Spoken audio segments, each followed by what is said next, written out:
اس کا بے جان ہوتا ہاتھ تھام کے اسے کھینچتی ہوئی وہ واش روم کی طرف گئی تھی اور شاور آن کر کے اسے شاور کے نیچے بٹھا کے وہ مسکراتے ہوئے پیچھے ہوئی تھی. You will feel better now. Hadi وہیں بیٹھا کانپ رہا تھا. چہرے کی رنگت نیلی پڑ رہی تھی. موبائل پہ کال آ رہی تھی جو دمیر کی تھی. موبائل کان سے لگا کے مسکراتی نظروں سے وہ ہادی کو دیکھنے لگی. ہیلو دمیر سر. ہیلو انم، ہادی کیسا ہے؟ دمیر جلدی سے ہادی کا پوچھنے لگا. جب سے وہ نیو یارک بزنس میٹنگ کے سلسلے میں گیا تھا تب سے اسے بار بار ہادی کے لیے پریشانی ہو رہی تھی. بالکل ٹھیک ہے ہادی، سو رہا ہے. ہادی کو شاور کے نیچے لیٹتے دیکھ کے وہ مسکرا رہی تھی. مہنم نہیں آئی؟ ڈوبتے دل کے ساتھ وہ سوال کر رہا تھا. نو سر. ٹھیک ہے، ہادی کا خیال رکھو، میں شام تک آ رہا ہوں. دمیر کی بات پہ وہ چونکی ضرور تھی لیکن پرسکون ہی رہی اور پھر کال ڈسکنیکٹ کر کے آگے بڑھ کے اس نے ہادی کو اٹھایا، کمرے میں لا کے اسے جلدی سے انہیلر کروایا، اس کے کپڑے تبدیل کروائے. اس کی سانس تھوڑی بحال ہوئی تھی. تبھی ہچکی لیتے ہوئے وہ سانس لینے کی کوشش کر رہا تھا. مم مم وہ سسکا تھا. جب انم نے اسے آنکھیں دکھائیں تو وہ چپ کر گیا. انم نے اسے بیڈ پر لٹایا اور پھر اس کی گردن کو دبوچ کے اس کی آنکھیں دیکھنے لگی. اگر کسی کو کچھ بھی بتایا تو پھر سے انہیلر نہیں دوں گی. Got it? وہ تقریباً غررائی تھی اور ہادی خوف زدہ نظروں سے اسے دیکھنے لگا جبکہ انم ہلکا سا مسکرا دی تھی. اب سو جاؤ. نرمی سے اس کا چہرہ تھپ تھپاتی وہ اٹھ کھڑی ہوئی تھی. اس پہ کمفرٹر ٹھیک کر کے اب وہ کمرے سے باہر نکلی تھی جبکہ ہادی ڈرتے ڈرتے سسکیاں لینے لگا کمفرٹر کے نیچے ہی. مم مم وہ بے حد خوف زدہ تھا. تبھی بیڈ سے اترنے کی بھی ہمت نہیں تھی. کبوتر کی طرح آنکھیں بند کر کے وہ خود کو بچانے کی کوشش کرتا کانپ رہا تھا. لوگ اتنے ظالم کیسے ہو سکتے ہیں؟ مجھ سے یہ پڑھنے میں بھی مجھے تکلیف ہو رہی ہے. ہادی کہاں ہے؟ وہ گھر میں داخل ہوتے ہی ادھر ادھر دیکھتی آگے بڑھی تھی جب انم اس کے سامنے آ کے کھڑی ہوئی تھی. آپ ہادی کو نہیں لے جا سکتی. کیا مطلب؟ ہٹو سامنے سے. مہنم نے تیوری چڑھا کے اسے دیکھا تھا. تیمیر سر ہادی کو اپنے ساتھ لے گئے ہیں. انم نے جلدی سے جواب دیا تھا. کیا کہاں؟ ہٹو سامنے سے. ہادی ہادی. انم کو پیچھے دھکا کے دے کے وہ ہادی کو پکارتے آگے بڑھی تھی. میم میں بتا رہی ہوں ہادی نہیں ہے. تیمیر سر اسے اپنے ساتھ لے گئے ہیں. انم پھر سے اس کے پیچھے آئی تھی. What the hell? کہاں لے گئے ہیں میرے بیٹے کو؟ وہ چیخ ہی پڑی تھی جبکہ انم نے نظریں چرائی تھی. تیمیر سر نے یہ بھی کہا ہے کہ آپ کو اندر آنے کی اجازت بھی نہیں دینی چاہیے. مہنم نے لب بھینچے ادھر ادھر دیکھا تھا. دھوکا، پھر سے دھوکا، پھر سے. اس کا دل جل رہا تھا. اس کا بیٹا دور ہو گیا تھا اسے. تیمیر اسے نہ جانے کہاں لے گیا تھا. شوہر زانی بن گیا تھا اور وہ خود وفا کی کرنے کی خواہش میں بد کردار کہلائی گئی تھی. ایک بار نہیں بار بار. میم کیا ہوا ہے؟ آپ کیوں چلی گئی تھی؟ اور تیمیر سر کیوں یہ سب کر رہے ہیں؟ آپ تو اجمیر سر کی وائف ہے نا. کچھ ہوا ہے کیا؟ ہادی آپ کا بیٹا کیسے؟ انم کہہ رہی تھی جبکہ مہنم خاموش کھڑی تھی. وہ کیا جواب دیتی؟ کون تھی وہ؟ ایک بھکارن، استعمال کر کے پھینکا جانے والا کھلونا، یا انسان؟ وہ اس لمحے کچھ نہیں تھی. وہ اس لمحے تو انسان بھی نہیں تھی شاید. کٹ پتلی کا ناچ ناچ کے وہ ابھی ایک کونے میں پڑی ہوئی وہی گڑیا تھی جسے دوسرے ناٹک تک اب کوئی ہاتھ نہیں لگانے والا تھا. وہی مٹی اور گرد میں پڑے رہنا تھا اس نے. تھکے تھکے قدم اٹھاتی وہ وہاں سے جا رہی تھی. دل میں طوفان برپا تھا. وہ ہار رہی تھی. وہ زندگی سے ہار رہی تھی. وہ خود سے ہار رہی تھی. وہ ہر جنگ ہار رہی تھی. محبت، وفا، مان، یقین سب ڈگمگا گئے تھے. مرد پہ یقین ختم ہو گیا تھا. ایک مرد نے کہا تھا میری بیوی بد کردار ہے. بنا کسی سوال کے اس عورت کے ہاتھ میں اس کی تذلیل کا پروانہ رکھ دیا. جبکہ دوسرے مرد نے دوسری عورت کو اپنے بستر پہ لا کے اپنی بیوی کی تذلیل کی. تو یقین کس پہ کیا جائے؟ اس کے قدم ڈگمگا گئے تھے لیکن خود کو سنبھالتی لڑکھڑاتے قدموں میں وہ چلتی ہوئی اس گھر سے جا رہی تھی. اور وہ بیٹا، اس کا بیٹا ہادی، آنسو متواتر بہہ رہے تھے۔ وہ اپنے ہادی کو کھو چکی تھی، وہ خالی ہاتھ تھی۔ آج مہنم مکمل خالی ہاتھ تھی۔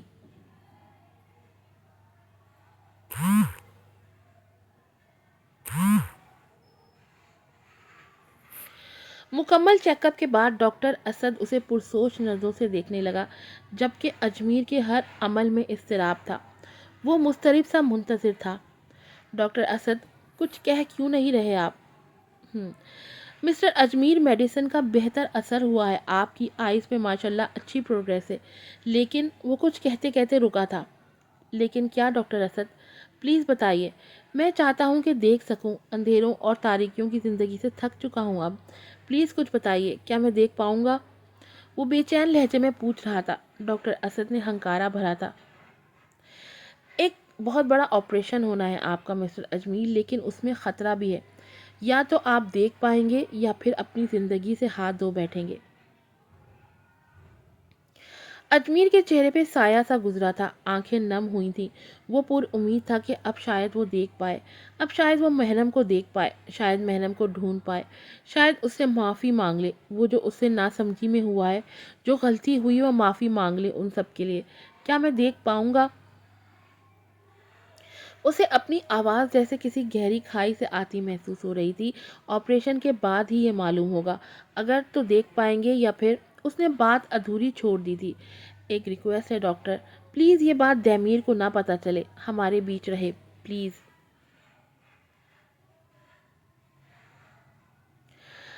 اجمیر کو سوچتے ہوئے کہنے لگا، آپ کے بھائی کو اس بات کی خبر ہونی چاہیے مسٹر اجمیر۔ ڈاکٹر اسد اسے سمجھانے والے انداز میں کہنے لگا۔ پلیز ڈاکٹر، پلیز، جبکہ اجمیر کی اپنی ضد تھی۔ Okay mister Ajmer, doctor Asad رضامندی کا اظہار کرتا بولا تو اجمیر کے چہرے پہ ہلکی سی اداس مسکراہٹ پھیلی تھی۔ تھینک یو، لیکن ایٹ لیسٹ آپ کی وائف کو تو، اسد نے پھر سے کہنا چاہا تھا۔ شی از نو مور۔ اتنا کہہ کے اجمیر اپنی جگہ سے اٹھ کھڑا ہوا، جبکہ ڈاکٹر اسد حیرت سے اسے دیکھنے لگا۔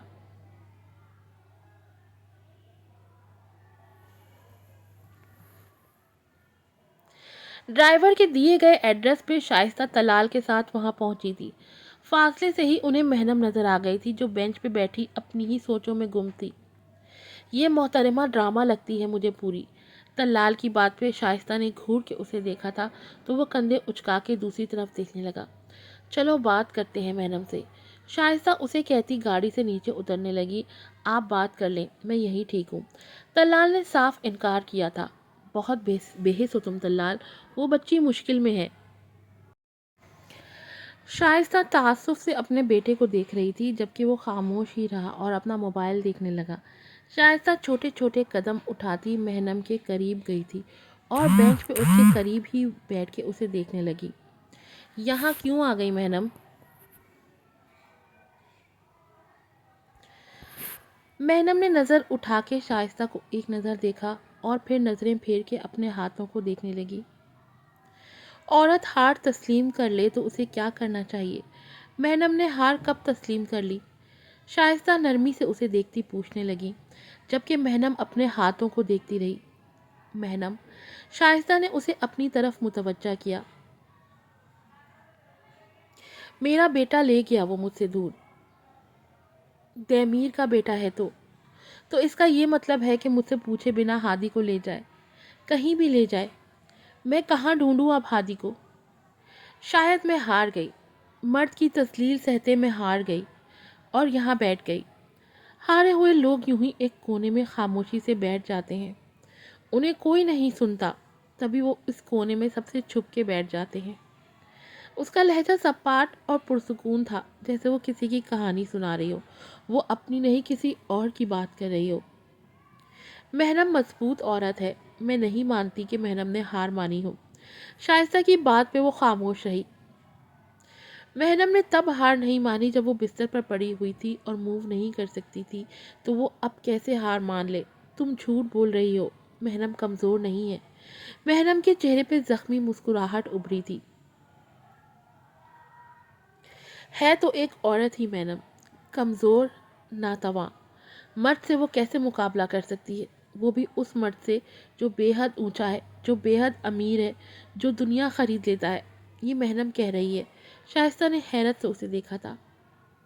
یہ محنم ہے؟ میں نہیں مانتی، یہ محنم ہو ہی نہیں سکتی۔ محنم ایسا نہیں کہتی، محنم ایسا کبھی بھی نہیں کہتی۔